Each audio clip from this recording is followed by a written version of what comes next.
கிறிஸ்துவுக்குள் அன்பான தேவனுடைய பிள்ளைகளே, இயேசு கிறிஸ்துவின் பரிசுத்த நாமத்தில் உங்களை வாழ்த்தி ஆசீர்வதிக்கிறேன்.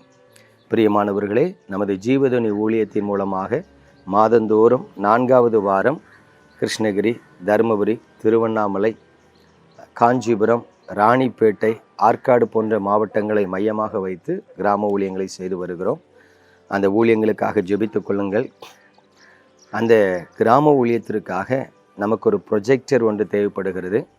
கிட்டத்தட்ட அதனுடைய விலை 85,000 ரூபாய்.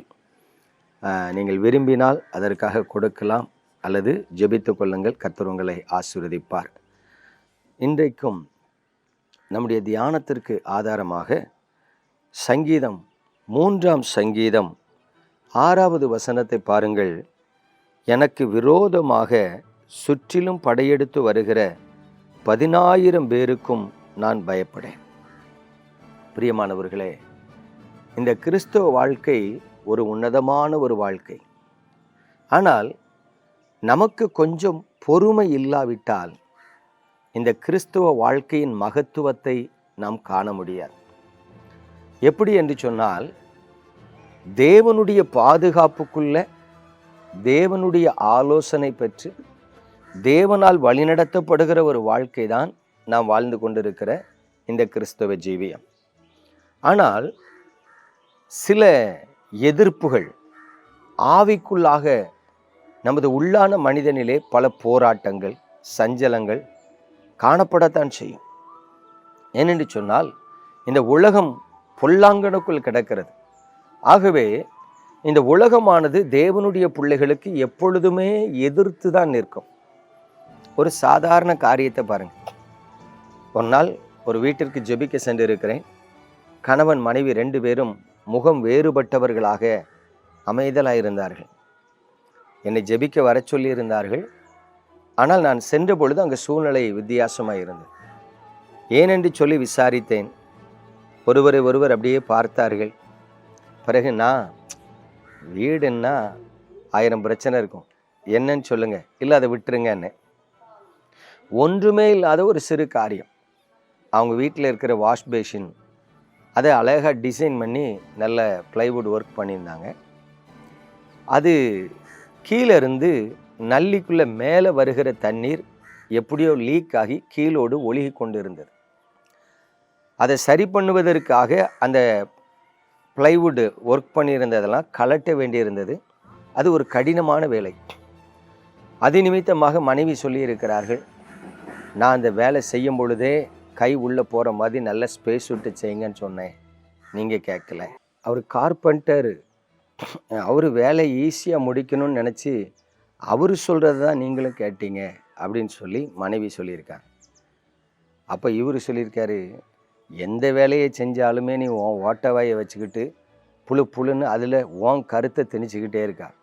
சரி, ஒரு வேலை நடக்கு, அவங்க நல்லா செய்வாங்கங்கிற நம்பிக்கை உனக்கு வருதா? எந்த வேலையை செஞ்சாதான் நீ உன் வாயை வச்சுட்டு துணங்காமல் இருந்திருக்கா அப்படின்னு பேசியிருக்க. பாருங்க, சாதாரண ஒரு சின்ன காரியம் கணவன் மனைவிக்குள்ள கருத்து வேறுபாடை கொண்டு வந்து, வாக்குவாதங்களை கொண்டு வந்து 2 பேருடைய சமாதானத்தை கெடுத்துட்டு ஏண்டான அமைதியாக இருந்தாங்க. அப்போ நான் சிரிச்சுட்டே சொன்னேன், இது ஒரு பிரச்சனையா? யோசித்து பாருங்க.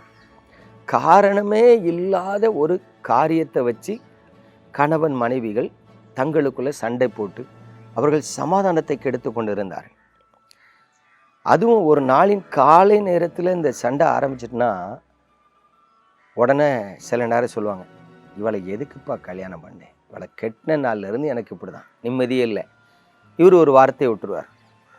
அடுத்தது அவங்க ஒரு வார்த்தை.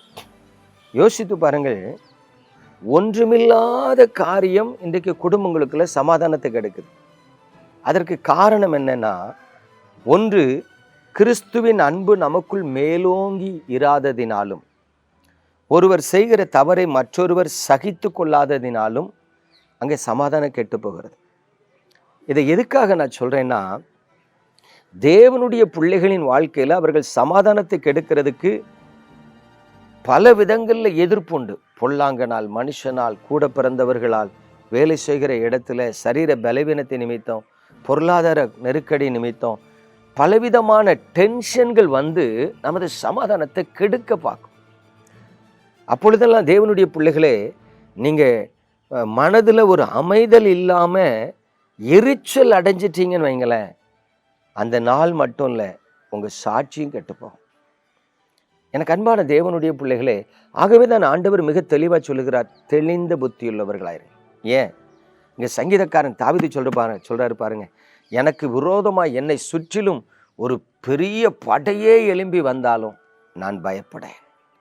ஆம் பிரியமானவர்களே, தேவனுடைய பிள்ளைகள் என்பதற்கு அடையாளமே உங்களுக்கு விரோதமாக எந்தெந்த விதங்களில் ஆபத்து வருகிறதோ, எந்தெந்த விதங்களில் போராட்டங்கள் வருகிறதோ, உங்களுக்கு எந்தெந்த விதங்களில் நெருக்கடிகள் வருகிறதோ, இவைகளுக்கு மத்தியில் நாம் நம்மை தேவனுக்குள் திடப்படுத்தி கொண்டு வாழ்கிறது தான் கிறிஸ்தவ வாழ்க்கை.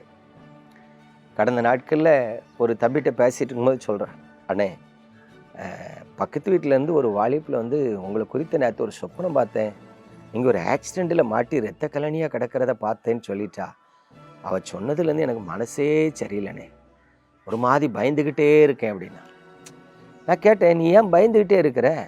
ஆண்டவர்கிட்ட ஜெபம் பண்ணு. ஆண்டவரே, பக்கத்து வீட்டு பொண்ணு என்னை குறித்து பார்த்து அந்த சொப்பனம் நடக்கக்கூடாது, ஜெபம் பண்ணு. இல்லை, அந்த சொப்பனத்தை நான் கேன்சல் பண்ணுறேன், ஜெபம் பண்ணு.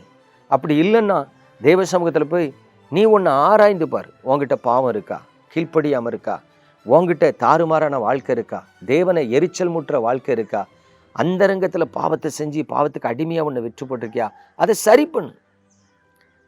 தேவன் தமது பிள்ளைகளை, தாம் நேசிக்கிறவர்களை கடிந்து கொண்டு எச்சரிப்பார், புத்தி சொல்லுவார். நம்ம கீழ்ப்படிஞ்சிட்டோன்னா ஆசீர்வாதம் வந்துடும். நினிவே பட்டணத்து மக்களை பாருங்க, கொன்னு விடுவேன்னார், மனம் திரும்பினா பாதுகாத்தார். ஆகவே தேவனுடைய பிள்ளைகளே, இந்த கிறிஸ்துவ வாழ்க்கையில் நம்ம எதை குறித்தும் பயப்படக்கூடாது. நாம் தேவனுடைய பிள்ளைகளாக இருக்கிறோம், தேவனால் வழிநடத்தப்படுகிறோம். நம்மிடத்துல மாம்சத்தில் இருக்கிறபடினால சில பலவீனங்கள், போராட்டங்கள், தடுமாற்றங்கள் வரத்தான் செய்யும். அதை சரி பண்ணி கொண்டு வாழும் பொழுது தேவ கிருபை பாதுகாப்பு உண்டாகும், தைரியமும் சமாதானமும் கிடைக்கும். ஜெபம். எங்கள் அன்பின் பரலோக தகப்பனே, இந்த பரிசுத்தமான காலவேளைக்காக உமக்கு ஸ்தோத்திரம். உமது பலத்த கரத்தில் எங்களை தாழ்த்துகிறோம். இந்த நாளில் உங்கள் முகத்தை எங்கள் மீது பிரகாசிக்க பண்ணும் கிருபையாயிரும் ஆண்டவரே. இதோ எத்தனை பேர் தங்கள் வாழ்க்கையில் நடக்கிற ஒவ்வொரு நிகழ்வுகளை கண்டு பயந்து கொண்டு போராடி கொண்டு இருக்கிறார்களோ, இப்பொழுது சஞ்சலத்தோடு இருக்கிற அவர்களுக்கு சமாதானம் உண்டாக ஜெபிக்கிறேன். உங்கள் கிருபை அவர்களை தாங்கி நடத்த ஜெபிக்கிறேன்.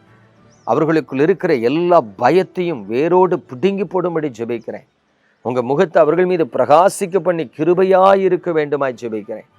ஆண்டவரே, இந்த சங்கீதக்காரன் சொன்னது போல பயப்படாது இருக்கிற இருதயத்தை உமது பிள்ளைகளுக்கு கொடுத்து நீர் ஆசீர்வதிப்பீராக.